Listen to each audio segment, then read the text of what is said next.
Então, uma boa tarde a todos. Ao terceiro sábado deste mês de dezembro, dia 18 do ano 2021. Agradecendo imensamente a Deus pela oportunidade, a Jesus, nosso Mestre e Senhor, e a espiritualidade, benfeitora, amiga de nossa casa espírita, Cantinho de Jesus, que tem sido para cada um de nós ponto de apoio e sustentação nessa atual jornada evolutiva em que nos encontramos. Aos sábados, temos o estudo sistematizado da doutrina espírita Irmão Moacir. Primeiro e terceiro sábado, o estudo do Evangelho. O segundo e o quarto sábado, o estudo do Livro dos Espíritos. O Evangelho nós vamos estudando até o término da nossa atual encarnação. O Livro dos Espíritos, quando vem o término do mesmo, nós damos continuidade às outras obras da codificação espírita.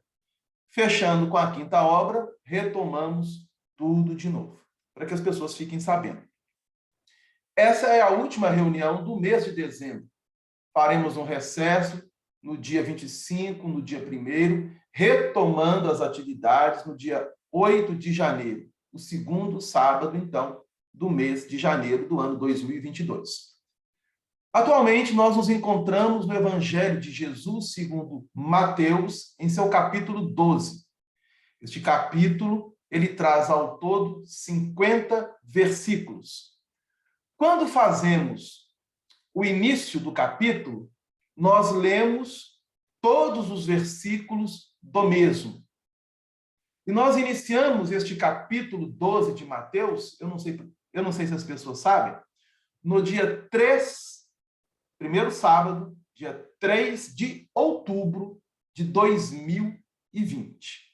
Então, já estamos praticamente, contando com hoje, 14 meses, 1 ano e 2 meses, estudando este capítulo 12 do Evangelho de Mateus, e a proposta é nós fecharmos ele hoje, pois que hoje já iniciamos a leitura, alguns comentários dos versículos 46 a 50, e vamos fechar estes versículos finais, fechando assim o capítulo.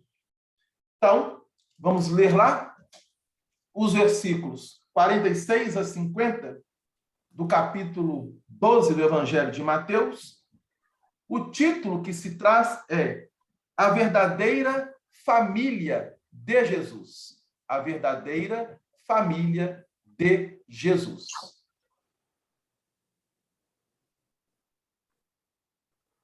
Então, vamos lá.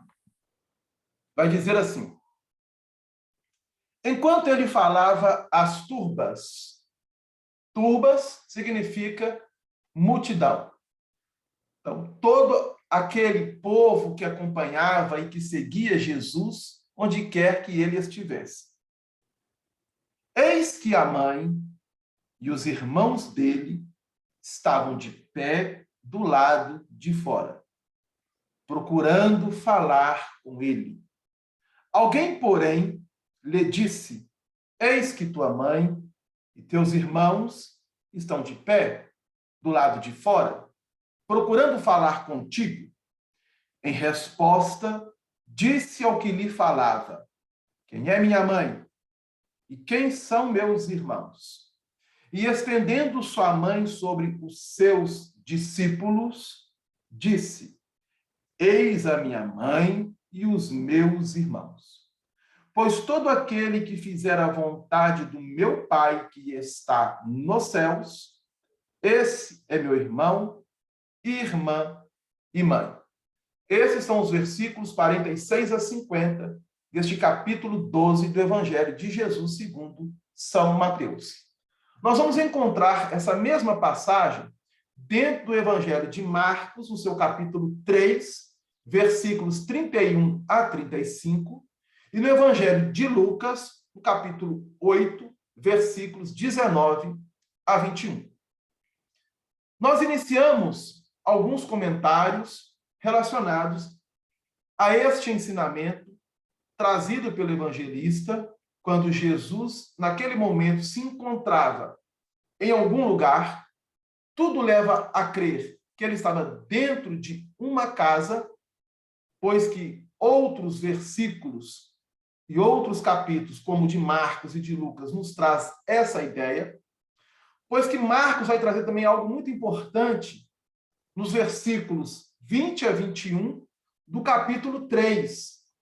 Aí vamos voltar lá em Marcos, apenas para que nós possamos pegar esses versículos 20 a 21 do seu capítulo 3, para entendermos. Marcos vai dizer assim, olha que coisa interessante. Vai para casa e novamente a turba acompanha, de modo a não poderem nem comer pão. Os seus parentes saíram para detê-lo, pois diziam que estava fora de si. Então, esses versículos 20 e 21 do capítulo 3 de Marcos, ele é muito importante nós fazermos uma conexão com esses versículos de Mateus e também dos versículos 31 a 35 de Marcos. Já que estamos aqui, vamos lá ler os versículos 31 e 35 de Marcos, do capítulo 3. Vem a sua mãe e seus irmãos, permanecem de pé do lado de fora e envia alguém a ele para chamá-lo. A turba, aí vem algo importante, registrado por Marcos. A turba estava assentada ao redor dele. E diziam: eis que tua mãe e teus irmãos te procuram do lado de fora. Em resposta, diz-lhes: quem é minha mãe? E quem são meus irmãos? E olhando ao redor, os que estavam assentados, e aí também uma nota interessante, em círculo, em torno dele, diz: eis a minha mãe e os meus irmãos. Pois quem fizer a vontade de Deus, esse é meu irmão, minha irmã e minha mãe. Então vejam bem que a mesma passagem vai ter algumas características diferentes anotadas pelos evangelistas. Mateus traz a sua característica, Marcos traz a sua, da mesma forma que Lucas também o traz. Só que nós já lemos, quando fizemos a primeira leitura desses versículos, em estudos anteriores. Então, não vamos ler de novo o evangelista Lucas. Então, fica aí o convite, para que depois as pessoas possam, ao ler de novo os versículos 46 e 50 de Mateus, procurar fazer a analogia com os outros evangelistas, Marcos e Lucas. Então, Marcos está falando para nós aqui no versículo 20 que Jesus estava em casa, mas não nos refere a qual casa ou de quem era a casa em que Jesus se encontrava. Isso é uma interrogação para nós. Mas fica para nós o registro. Jesus estava em casa, não sabemos de quem era essa casa, e é importante nós frisarmos a importância dessa palavra casa, mediante as interpretações que estamos trabalhando dentro do contexto deste capítulo 12, e também ressaltando aqui que a multidão que estava próxima a Jesus, no registro de Marcos, estavam todos assentados em círculo. Era como se Jesus estivesse ao centro, como se fosse o núcleo, e em círculo a turba, a multidão, fazendo ali um movimento que nos dá a ideia de que como se estivessem orbitando em torno de Jesus. É interessante essa imagem. Bom, e aí o que acontece? Sua mãe, Maria de Nazaré, e o registro dos evangelistas, irmãos, chegam próximo, querendo falar com ele. Mas o que eles estavam querendo falar com Jesus? O quê? Será que a mãe E entre parênteses, vamos colocar entre parênteses aqui os irmãos. Entre parênteses, os irmãos não sabiam que Jesus já se encontrava em plena atividade de sua missão, realizando, não somente através dos seus ensinamentos, dos seus exemplos, operando, como nós sabemos e já temos registro nos próprios evangelhos, inúmeras curas. Então, esse dado do versículo 21 do capítulo 3 de Marcos é importante porque o evangelista está ressaltando, no caso Marcos, que os seus parentes, quem? A mãe e os irmãos. Irmãos entre parênteses. Saíram para detê-lo, pois diziam se encontrava fora de si. É uma passagem interessante que nós vamos depois voltar a ela futuramente, quando estudarmos o evangelista Marcos, nesses versículos aqui, 20 e 21, que traz para nós outros horizontes interpretativos, outras aberturas no encaminhamento dos ensinos dos textos do Novo Testamento. O mais importante agora é nós procurarmos entender, conforme os estudiosos vão nos narrar, a respeito se Jesus, de fato, possuía irmãos consanguíneos ou não. Isso não é tão importante do ponto de vista da evolução para nós. Não fará diferença nenhuma se Jesus tinha ou não tinha irmãos consanguíneos. Na atualidade, para nós, isso não faz diferença. Mas nós sabemos que o ensinamento do texto bíblico, ele está direcionando-nos para uma meta, para um objetivo. O Espírito Emmanuel, ele vai nos dizer que a meta a que todos nós estamos buscando com o objetivo de alcançar é a perfeição. Essa é a meta. Emmanuel nos fala isso no livro Justiça Divina, lá no capítulo 23. Qual é a meta do Espírito? A perfeição. Bom, de que forma o Espírito busca para atingir, alcançar essa meta? Atingir a perfeição. Existem caminhos. E qual é o caminho para se atingir a perfeição? Emmanuel nos fala que o caminho para atingir a perfeição, a fim de nós alcançarmos a meta, é a reencarnação. Capítulo 23 do livro Justiça Divina. Perfeição é a meta. Reencarnação é o caminho. Isso é muito interessante nós voltarmos a entender que o evangelista, ele está trazendo para nós, dentro do ensinamento de Jesus, o conceito de família. Pois se a mãe e os parentes vão buscar Jesus, e registra o evangelista Marcos que Jesus estava fora de si, como assim que Jesus se encontrava fora de si?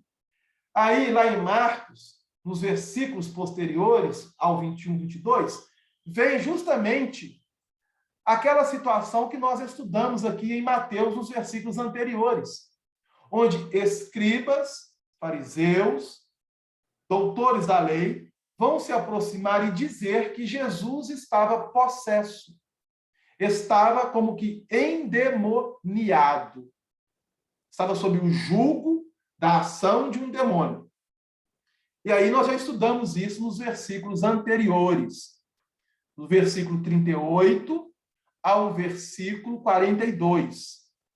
Nos versículos também anteriores, onde Jesus coloca que o príncipe de Beelzebu, estudamos lá o que significa Beelzebu, é o príncipe dos demônios, dentro do contexto histórico cultural do povo de israelita, designava Beelzebul como príncipe dos demônios, e eles estavam pensando que Jesus estava sob a ação deste príncipe dos demônios.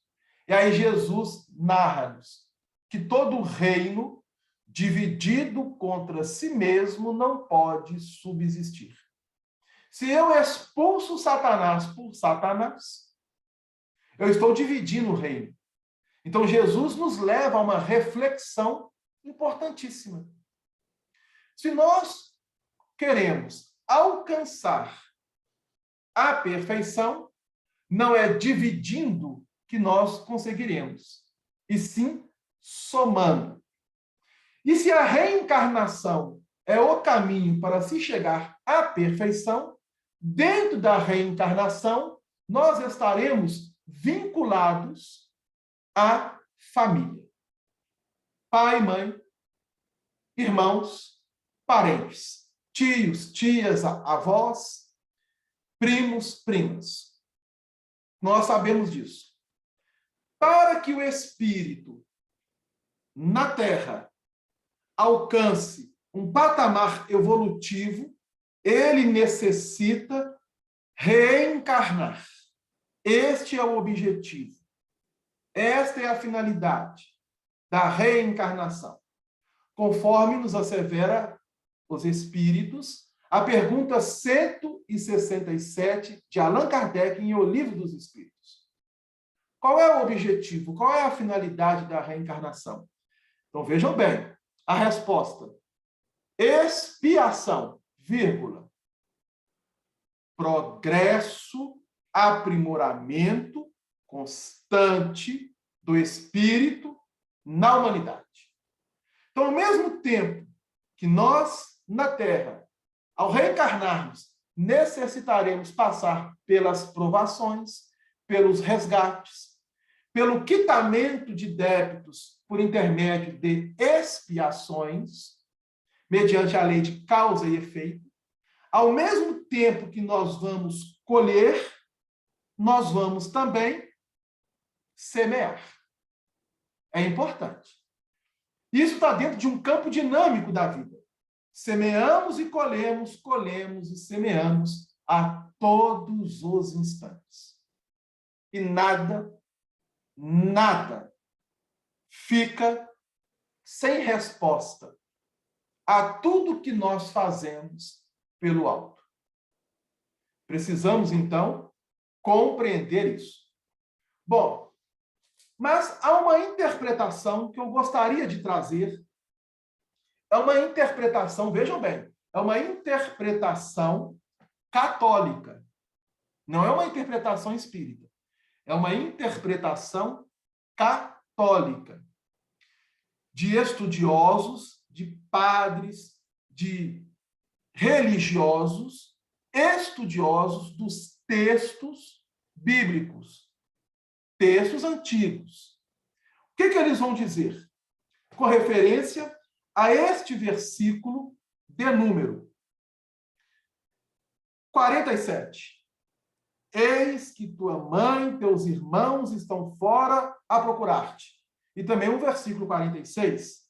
Sua mãe e seus irmãos. Então, eles vão dar ênfase à palavra irmãos. Olha só o que eles nos afirmam. É uma interpretação católica.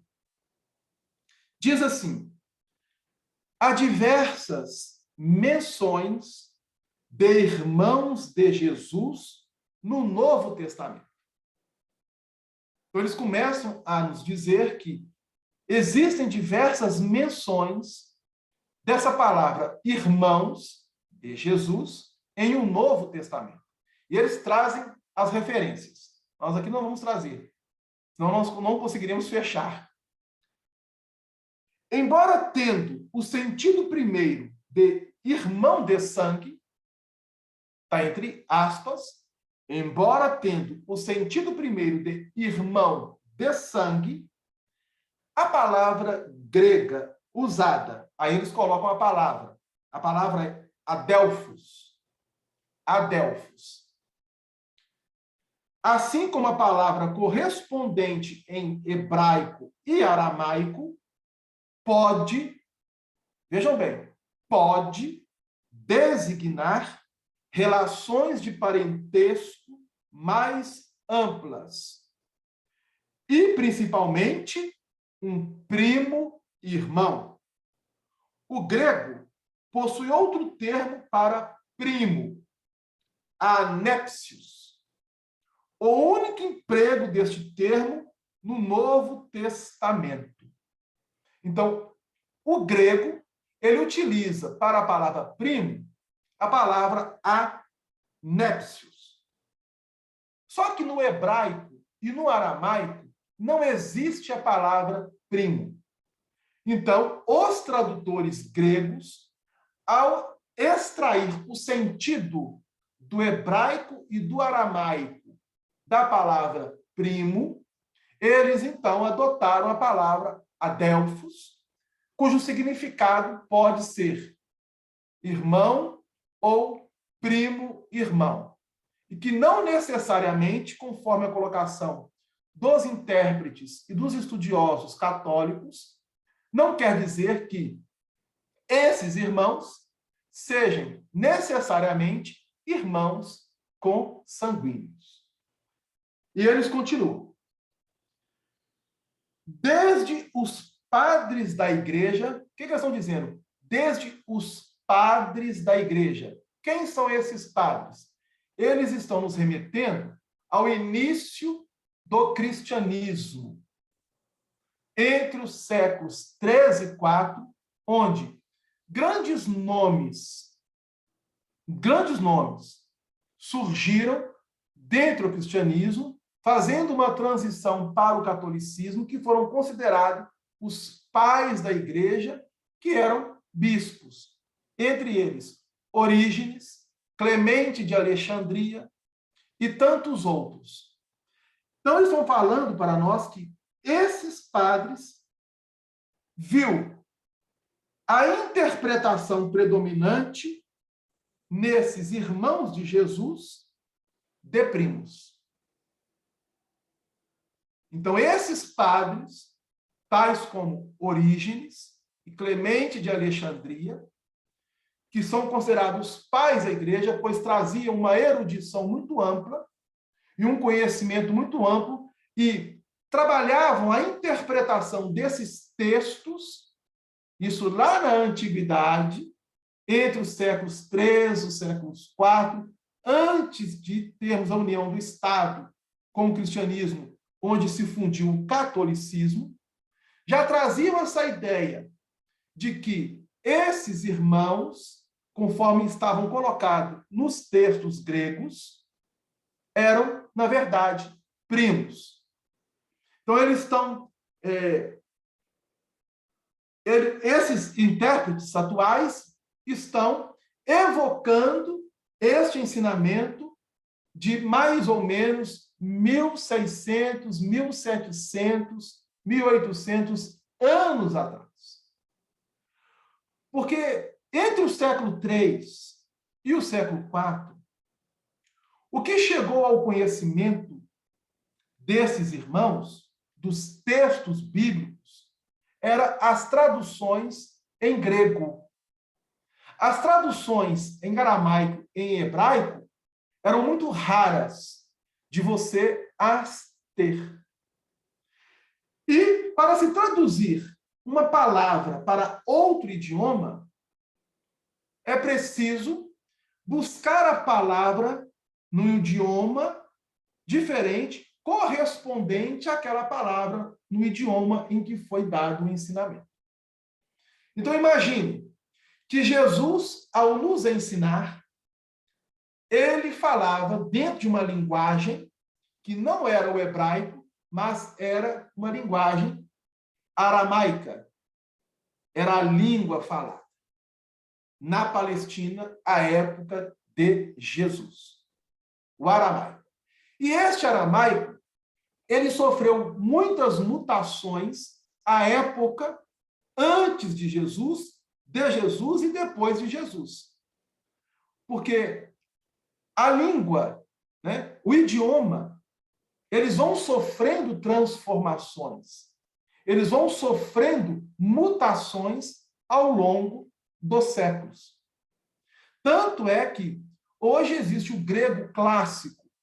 O grego que se fala hoje na Grécia não é o mesmo grego que se falava à época de Sócrates. Não é. O hebraico que se fala hoje, e são raríssimos aqueles que estudam hebraico e falam hebraico, não é o mesmo hebraico que se falava à época de Jesus, e já na época de Jesus, o hebraico que era falado não era mesmo o hebraico que se falava à época de Moisés. Isso tudo nós precisamos entender e compreender. Você queria falar, Neide? Quero. É uma curiosidade, eu acho que não é assim muito importante, não, mas fiquei aqui pensando, se eles não eram irmãos consanguíneos, teria sentido a frase, a resposta de Jesus? Essa resposta que deu, todo aquele que faz a vontade do meu pai, esse é meu irmão, minha mãe, tem sentido? É a mesma coisa? Perfeitamente que tem sentido. Porque, como no estudo anterior nós já levantamos essa questão, Jesus está fazendo referência não ao parentesco corporal, mas ao parentesco espiritual. E aí nós trouxemos no estudo anterior a questão de número 54 do Livro dos Espíritos. Então, para fechar essa questão, vamos lá, voltar de novo ao Livro dos Espíritos. Questão 54. Olha que pergunta interessante Allan Kardec faz. Gente, o Livro dos Espíritos, ele nunca vai sair de moda. Por mais que nós o estudamos e voltamos, olha que coisa interessante. É sempre atual. Nós já fizemos essa leitura dessa pergunta inúmeras vezes no cantinho. E ela, cada vez que a lemos, se atualiza. Se a espécie humana, é a pergunta de Kardec, porque ele está perguntando aqui a respeito da questão de criação. Da criação. Como surgiu o ser humano, as espécies humanas, as etimologias, as etnias. Se a espécie humana não procede de um só, os homens devem deixar por isso de se reconhecerem como irmãos? É a pergunta de Kardec. Resposta. Todos os homens são irmãos em Deus, porque são animados pelo Espírito e tendem ao mesmo fim. Quereis sempre tomar as palavras literalmente. Então, o que os espíritos superiores estão ensinando a Kardec? Que nós temos essa confusão no plano físico porque nós queremos tomar as palavras de forma literal. Qual que é o objetivo? Entendermos a essência do ensinamento. Porque o ensinamento, ele traz essência, forma. A forma é o corpo. A essência é o espírito. O objetivo da doutrina espírita é trabalhar todos esses ângulos, mas avançar para a essência, que é o sentido espiritual do ensinamento. Então, o que Jesus estava nos revelando neste momento? Que todos na humanidade, independente de você era israelita, romano, grego, caldeu, egípcio, todos são irmãos. Isso é o sentido de fraternidade. Tá certo. E o que aconteceu através dos séculos, a época de Jesus e antes de Jesus?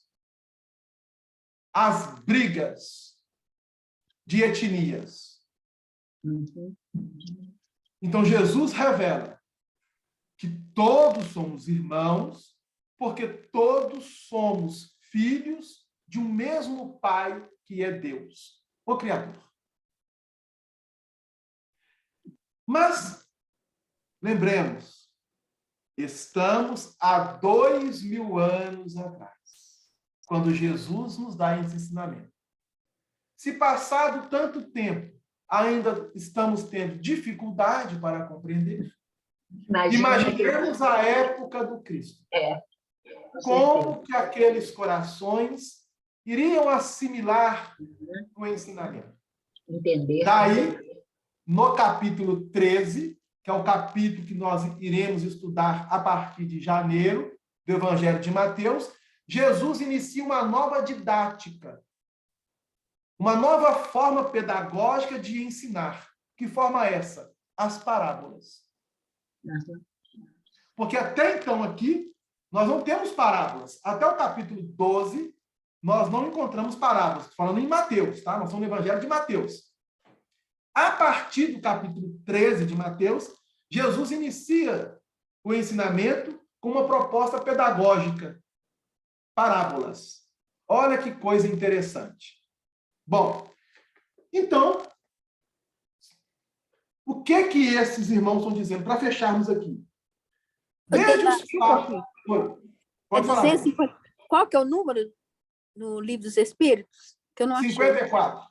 Ah, entendi, 254. Tá, obrigada. Questão 54. Ok? Desde os padres da igreja, a interpretação predominante viu nesses irmãos de Jesus, ele sempre coloca irmãos entre aspas. Primos, viram nesses irmãos primos, de acordo com... Agora que vejam bem que coisa interessante. Por que eles viam nesses irmãos primos? Porque estava se estabelecendo uma crença.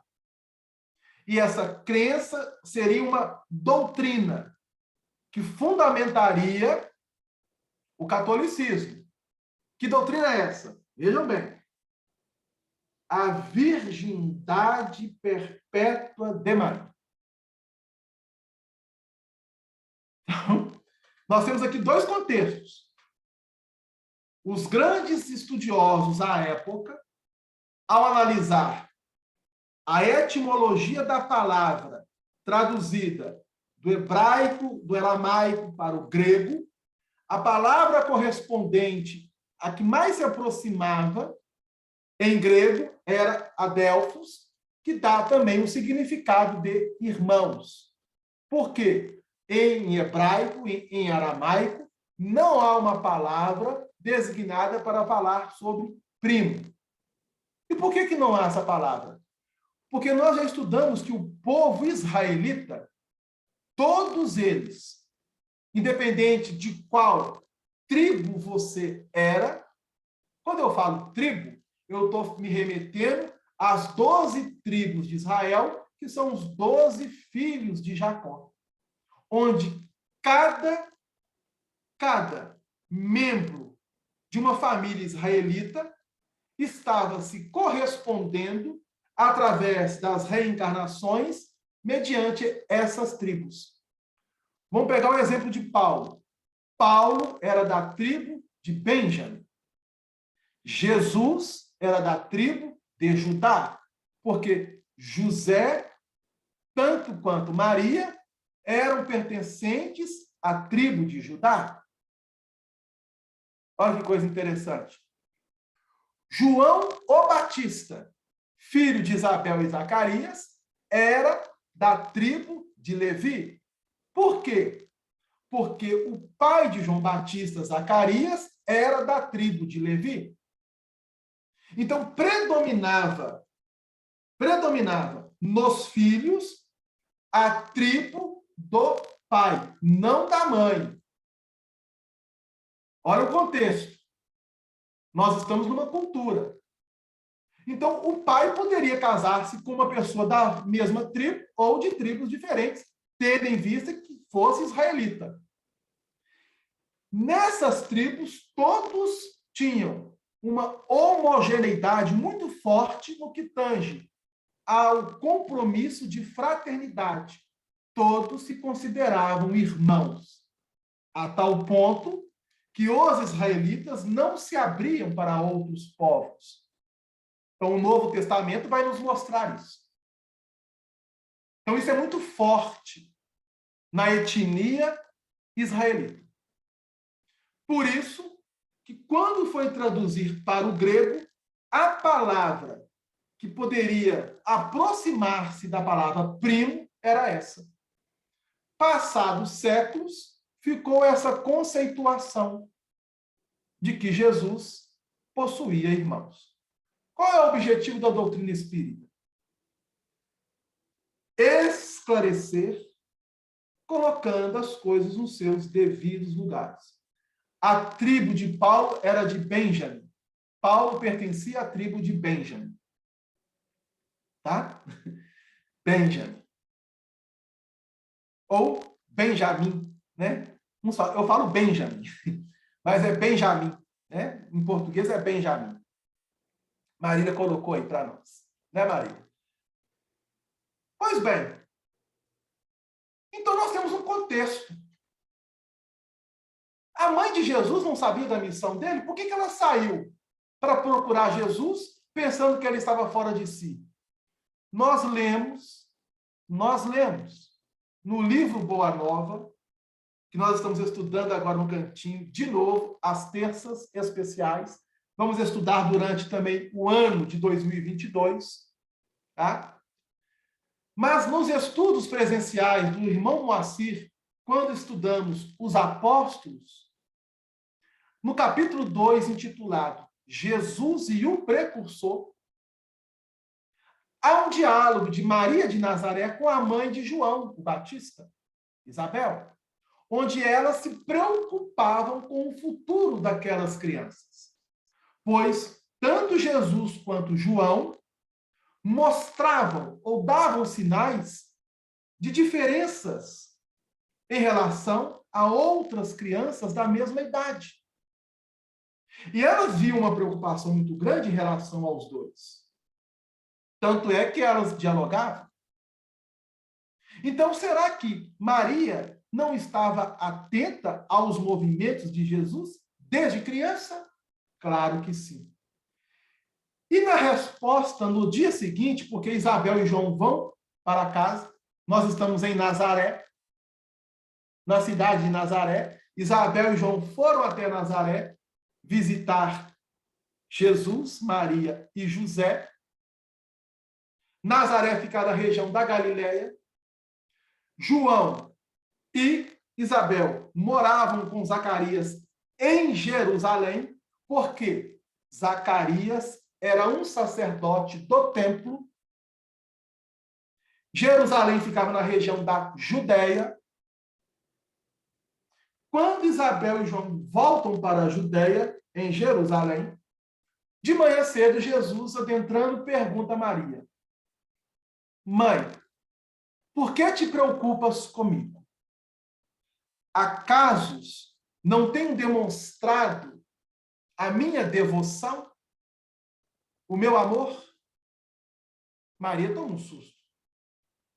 E ele continua: eu já estou com meu pai. A Maria olhou assim, como assim, né? Está com seu pai. O seu pai não é José? Está lá na carpintaria? Mas qual o pai que Jesus está falando com Maria? Deus. Eu já estou com o pai. A dizer para Maria: não se preocupe comigo. Então, Maria sabia. A tal ponto que o evangelista Lucas nos traz essa colocação. Que colocação? De que Maria sabia. Vamos lá, então? Evangelho de Lucas, no seu capítulo 2. Olha, o estudo do Evangelho do Cantinho é isso, né? Nos permite passearmos pelos textos bíblicos.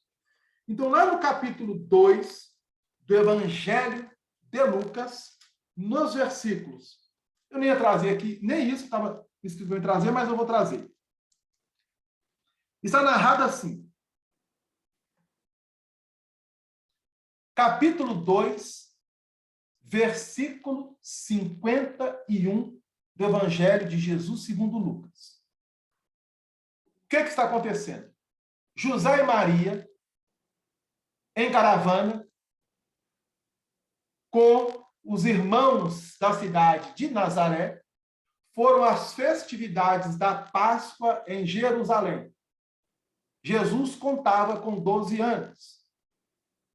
José e Maria Caravana retornam para Nazaré. No instante, Maria pergunta a José: onde está Jesus? Não está aqui comigo, deve estar lá atrás, conversando com as outras crianças da mesma idade. E entre essas crianças estavam, então vejam bem, entre essas crianças, nós não temos essa informação nos textos que chegou até nós do ponto de vista humano, mas nós temos a informação de que alguns que foram considerados irmãos de Jesus eram, na realidade, primos. Primos de segundo grau, não de primeiro grau. Por quê? Maria não tinha irmã. Maria de Nazaré não tinha irmã. Eram primos de segundo grau. E nem José também tinha irmãos consanguíneos. Nem José. José era filho único, Maria era filha única e Jesus era filho único. Mas nos narra Humberto de Campos, no livro Boa Nova, no capítulo 5, intitulado Os Discípulos, que Levi, que é o evangelista Mateus, Tiago e Tadeu, ou Judas Tadeu, o primeiro nome dele é Judas Tadeu, que se tornaram futuramente apóstolos, estavam presentes nessa caravana. Humberto de Campos nos narra um livro Boa Nova, neste capítulo 5, que esses eram considerados pelos intérpretes os irmãos do Senhor também. Olha que coisa interessante. Então, o que Lucas registra no versículo 51?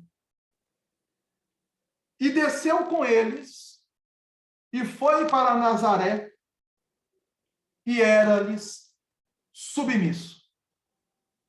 O que significa submissão aqui? Obediência. Que Jesus, com 12 anos, voltou para Nazaré, porque Maria vai ao encontro, não encontra Jesus, onde Jesus está, volta para Jerusalém e o encontra dentro do templo, assentado, conversando, dialogando com os doutores, os sacerdotes do templo. Maria toma um susto. O que fazes aí, meu filho? Estou na casa de meu pai. Seu pai está lá no deserto, indo para Nazaré, que é José. E aí, vamos embora. Jesus se levanta calmamente, obediente a Maria, obediente a José, vai. É o registro de Lucas. E narra-nos o evangelista.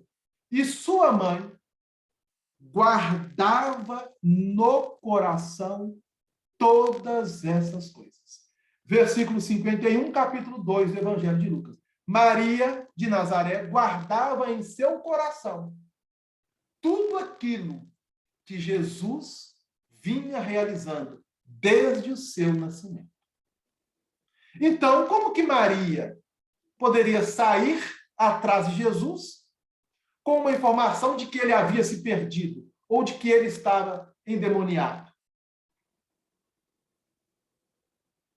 É uma tradução que foi realizada, que foi feita e que nós ainda necessitaremos futuramente compreender, porque isso está no Evangelho de Marcos, capítulo 3, nos seus versículos 20 e 21.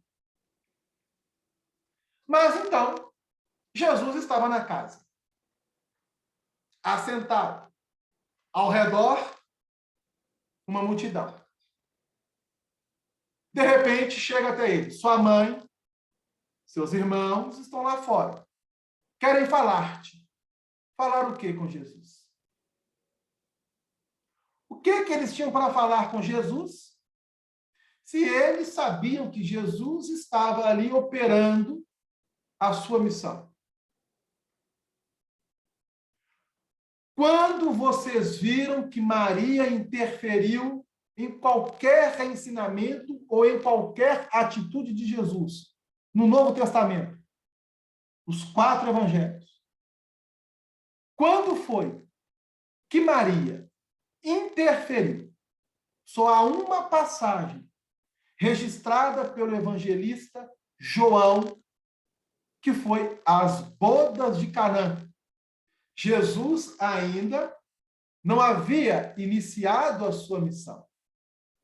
É a partir das bodas de Canaã que vem, entre aspas, tá? Que nós vamos estudar isso futuramente.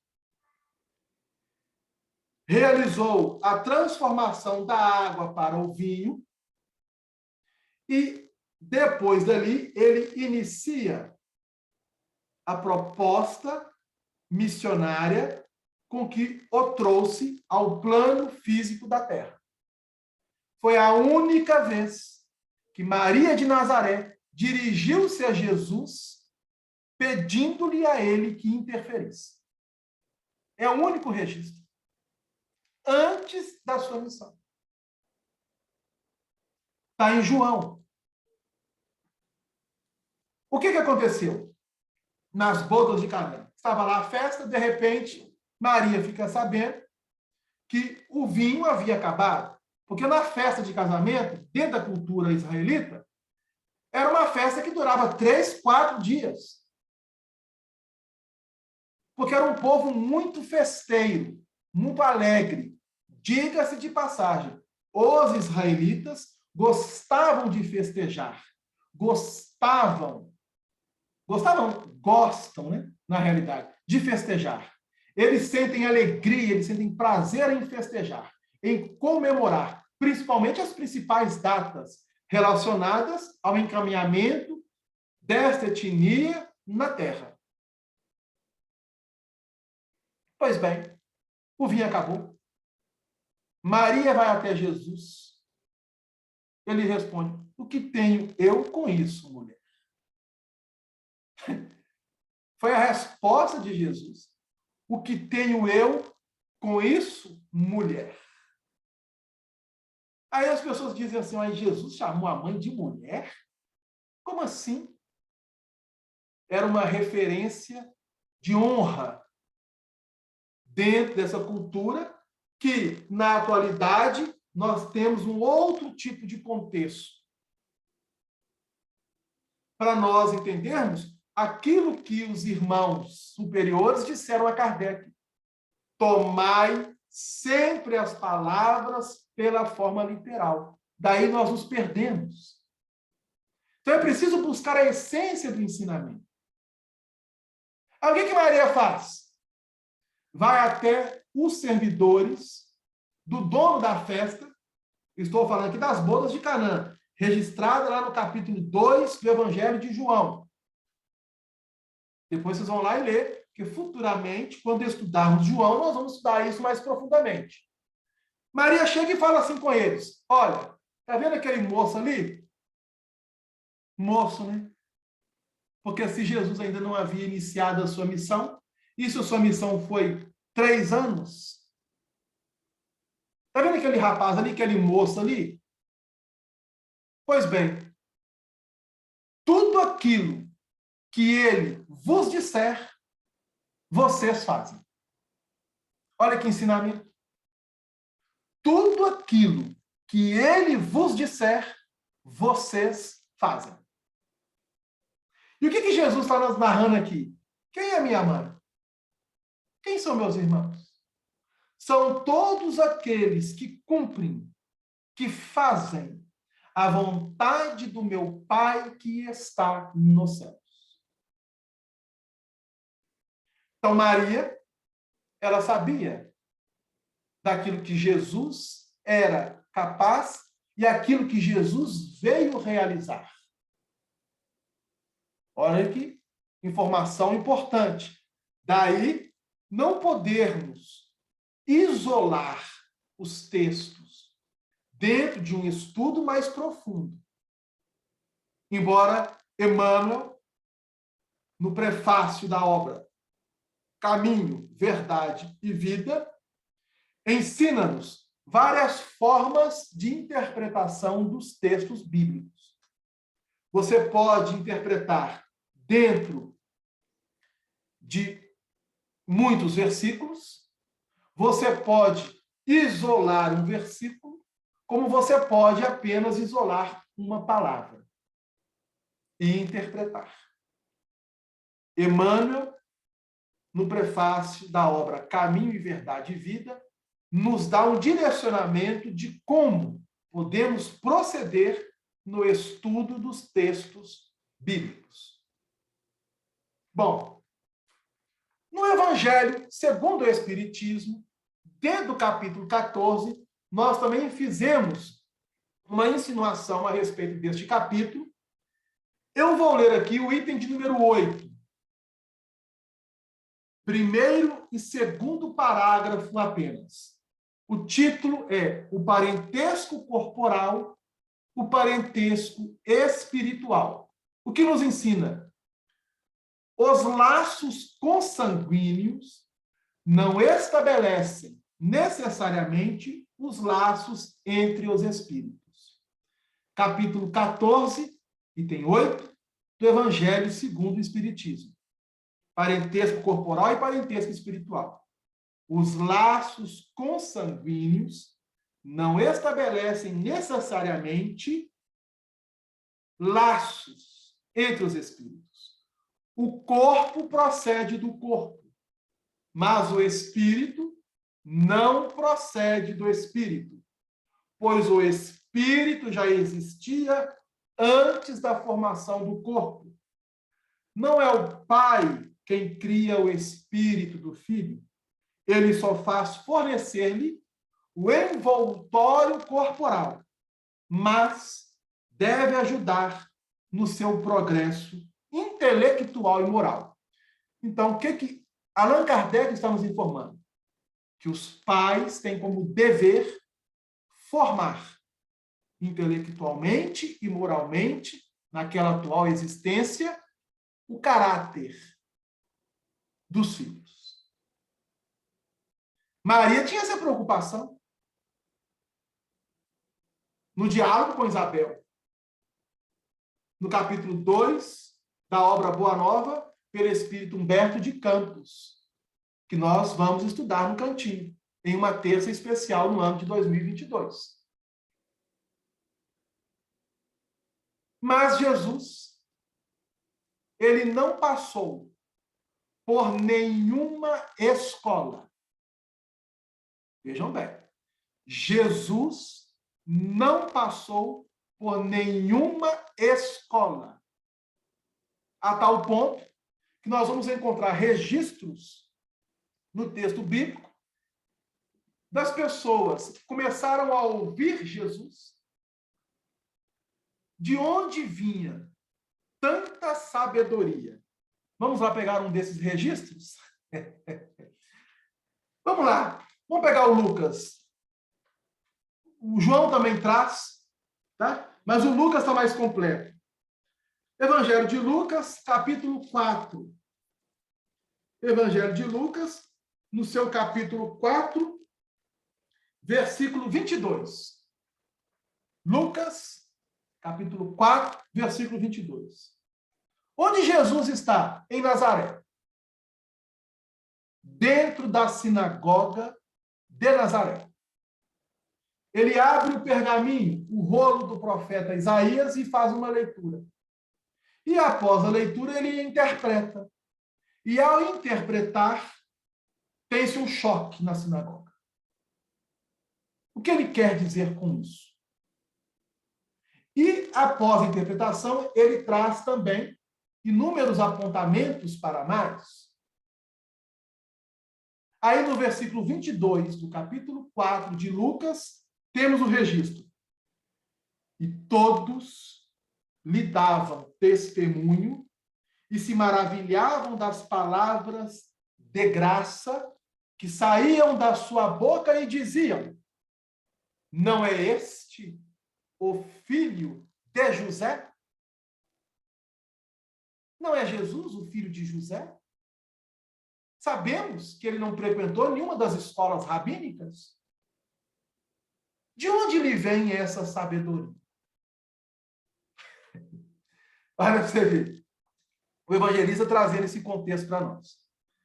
Então, aqui no Evangelho segundo o Espiritismo, voltando, no item 8, Kardec continua. Os espíritos que se encarnam numa mesma família, principalmente entre parentes próximos, muito frequentemente, são espíritos simpáticos, unidos por relações anteriores, que se traduzem em sua afeição durante a vida terrena.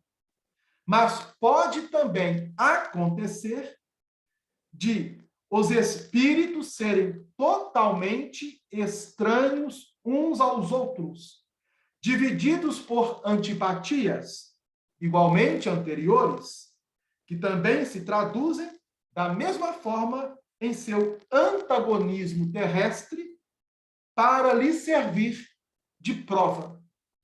Os verdadeiros laços familiares não são, pois, consanguíneos, mas os da simpatia e da comunhão de pensamentos que unem os espíritos antes, durante e após sua encarnação.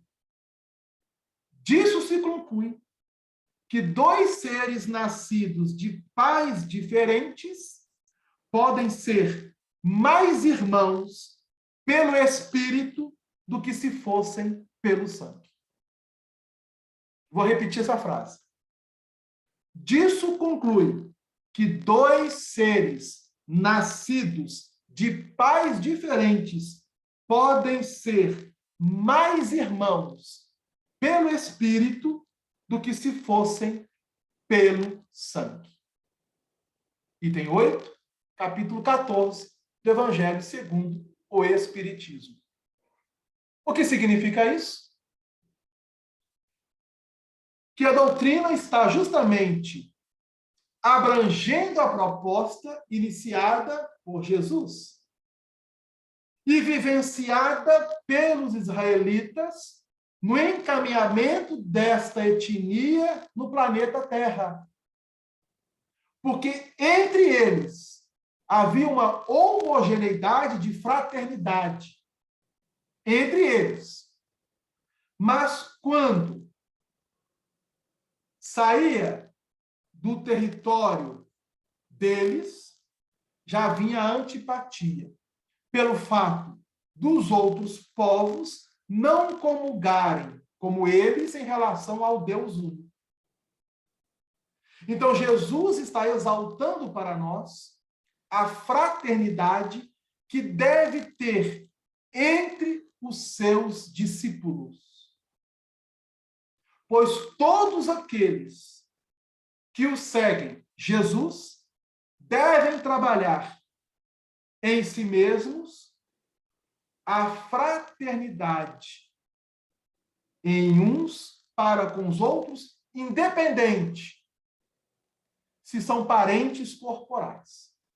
Porque os verdadeiros laços de família, o verdadeiro parentesco é o espiritual, não o corporal.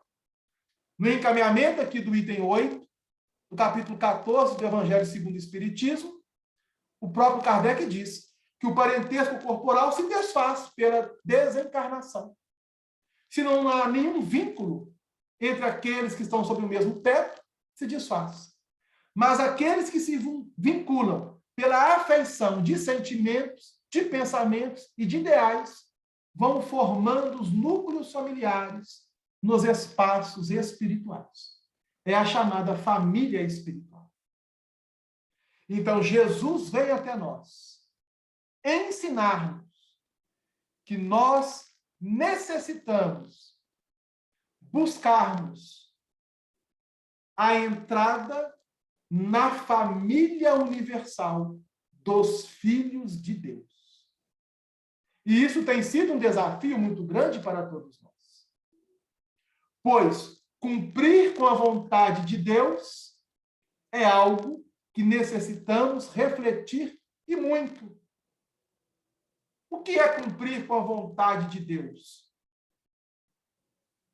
É executar em pensamentos, em palavras, em atitudes, os mandamentos divinos. Os mandamentos divinos. E nós temos grandes dificuldades. Por isso necessitamos reencarnar. E muitas das vezes, conforme Kardec colocou, há o antagonismo por antipatia entre espíritos que nascem sob o mesmo parentesco corporal, como também há simpatias entre espíritos que nascem sob o mesmo parentesco corporal. Mas o que prevalece? O corporal ou o espiritual? O parentesco espiritual, que se perpetua. Pois bem, o tempo está correndo. Eu estou vendo aqui que o tempo está correndo. Voltando aqui ao versículo 46 e 50 do Evangelho segundo São Mateus, dentro daquele contexto que nós estávamos trabalhando, da resposta de Jesus aos doutores da lei, aí nós precisamos voltar lá no versículo 38 até o versículo 45. Para isso, vocês precisarão relembrar esses estudos. O que acontece, então? A rainha de Sabá, ela se levantou contra aquela geração, porque ela conseguiu entrar na família espiritual. Coisa que muitos ainda não conseguiram entender, conforme os espíritos disseram a Kardec, fazemos parte de um mesmo Pai, que é Deus. E aí o espírito imundo, que sai do homem, que é ele mesmo que desencarna, quer voltar para casa. Uma nova reencarnação. E quando ele volta, quem está na casa? A casa está limpa, está varrida, mas ela está adornada também. E este adorno nós colocamos é Jesus. É o superconsciente. Não diz Allan Kardec, em nota, a questão 625 do Livro dos Espíritos, que a humanidade terrestre pode aspirar a chegar à condição de Jesus, Jesus o homem. Quem está na casa? Jesus. É o que nos narra o evangelista Marcos, no versículo 20 do capítulo 3. Jesus está na casa. Mas de quem é a casa? Não há um registro de quem era a casa. Então, essa casa é a nossa casa mental, é a casa mental de cada um de nós. Jesus está no nosso superconsciente, chamando-nos, vinde a mim, é o adorno. Mas ainda fazemos parte da multidão, da turba. Mas agora, com a proposta da doutrina espírita, estamos buscando nos esforçar a eliminar certos erros que trazemos do passado. E para eliminar certos erros do passado, necessitamos acerenar os corações para compreender. O que faz a turba? Se assenta ao redor de Jesus, em círculo, para ouvir. Mas se nós não estamos afinizados com uma proposta que o superconsciente quer nos levar, aqueles vínculos que trazemos do passado, que fazem parte de um contexto apenas corporal, não espiritual, querem nos tirar do foco. Sua mãe, seus irmãos estão lá fora, querem falar-te, ou seja, saia dessa casa. Saia dessa casa, porque eles não vão entrar. Por que a mãe e os irmãos não entraram? Porque é a casa íntima. Só o espírito, cada espírito, necessita fazer o seu trabalho de comunhão com o alto, onde o caminho que está nos direcionando é Jesus. Por isso ela não entra, Por isso os irmãos não entram na casa, porque é a casa íntima. Nós não podemos deixar entrar vínculos que nos prejudiquem, que nos remetem a passados de erros, que são apenas do contexto corporal. O nosso vínculo agora é com o espiritual. E Jesus, então, ensina. Olha, quem é minha mãe? Quem são meus irmãos? São todos aqueles que cumprem, que fazem a vontade do meu Pai que está no céu. É um ensinamento novo para a personalidade, que até então, vinculada aos erros do passado, precisa desconstruir esses erros. Como? Se esforçando em eliminar através das reencarnações. Onde o superconsciente, Jesus, como individualidade, está nos propondo essa evolução. Vinde a mim. Daí a importância da família. A importância da família. No livro intitulado Família, que é esse livrinho aqui, vou pegar outra parte, Família, psicografado por Francisco Cândido Xavier, editado pela Federação Espírita Brasileira na década de 80, ele foi lançado mais ou menos em 1981. É um livro onde Emmanuel traz lições, mas também outros espíritos trazem lições em relação à família. E no capítulo 6, traz o título Anotações da Família. Então, aqui Jesus está fazendo uma referência para nós da importância da família, da corporal, mas principalmente da espiritual. Porque é através da família espiritual que nós vamos fortalecendo as famílias corporais. Anotações da família. São várias trovas por diversos espíritos. Entre eles, Múcio Teixeira, Lulu Parola, Quintino Cunha, Luciano Reis, Cornélio Pires, Boris Freire, Jesus Gonçalves, Lamartine Babo, aquele compositor brasileiro de samba, Luiz de Oliveira, Álvaro Martins, Silveira de Carvalho. São esses espíritos. Eles trazem trovas, que são moldada em dor e prazer.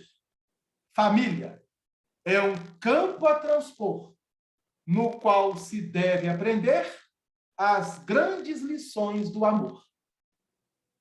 Aí vem outra trova. Achei no livro da vida este conceito profundo. Família que briga unida consegue vencer no mundo. Nós, no Cantinho de Jesus, somos uma família. Embora cada um vem de famílias corporais diferentes, quando estamos unidos no Cantinho, formamos uma família espiritual com um objetivo. No Cantinho temos briga? Temos. Família que briga unida consegue vencer no mundo.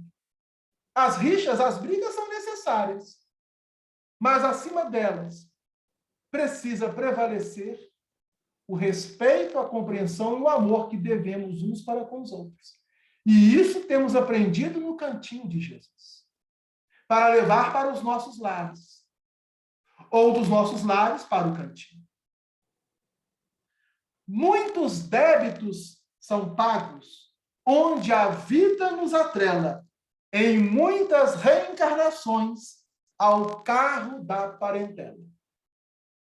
Há muita culpa escondida, cinza que foi ódio em chamas, que às vezes surge na vida, no parente que mais amas. São algumas trovas.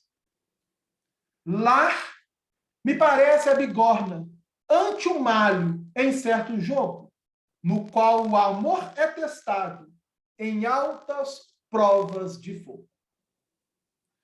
Posição ditosa e rara, fortuna, poder, verniz. Nada disso se compara à bênção de um lar feliz. Vou repetir essa trova. Ela é de Boris Freire. Posição ditosa e rara, fortuna, poder, verniz.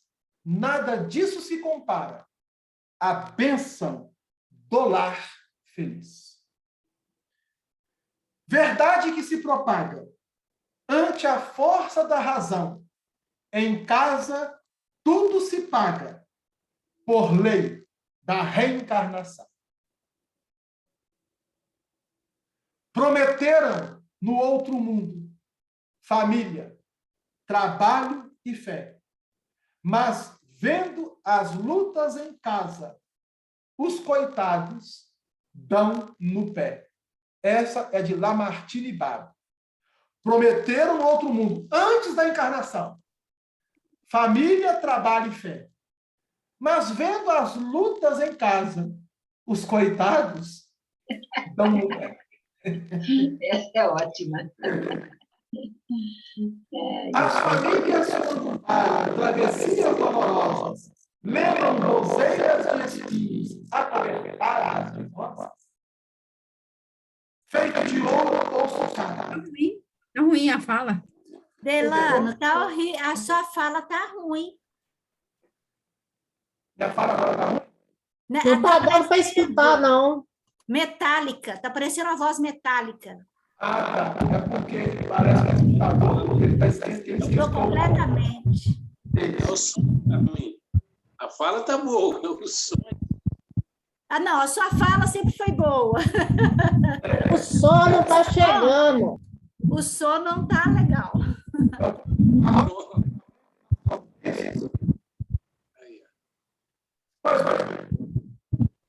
Ainda tá ruim, viu, Delano? Agora não tá dando nem para ouvir. Não. É porque agora, o que aconteceu? O computador esquentou. E quando o computador esquenta, a fala fica boa. Então, nós vamos terminar. Tá? Esse estudo, ele está sendo gravado. Depois nós vamos colocar a gravação. E eu também gravei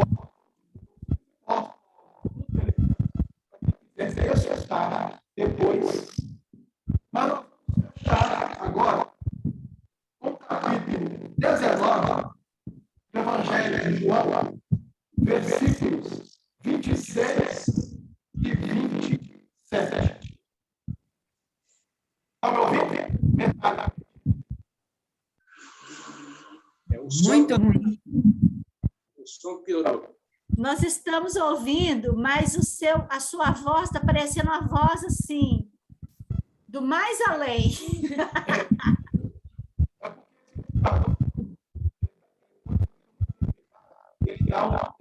Tem hora que falha, Delano. Falha, e quando fala, ele fica toda parecendo metálica, né, gente? Assim. Tá? Eu vou baixar um pouco o áudio. É melhor. Bom,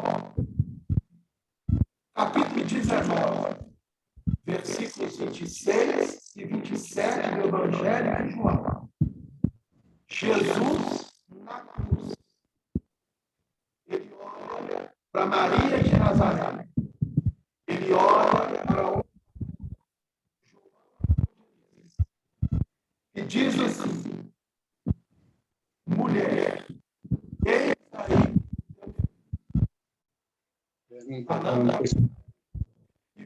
João Evangelista e lhe diz: filho, eis aí. Então Jesus está universalizando espiritual. Quando João Evangelista, que não tem parentesco com o povo, mas apreço espiritual pelas ideias, sentimentos e pensamentos. É o que nós devemos fazer. Mediante essa lição de Mateus, capítulo 12, versículos 46 a 50. Então, nós fechamos o capítulo e em janeiro daremos de Mateus. E desculpem, né? Pela fala no final, porque aí já é questão do computador. Ok, tá. Dessa vez nós te perdoamos. Assim seja. Desejando a todos um Feliz Natal.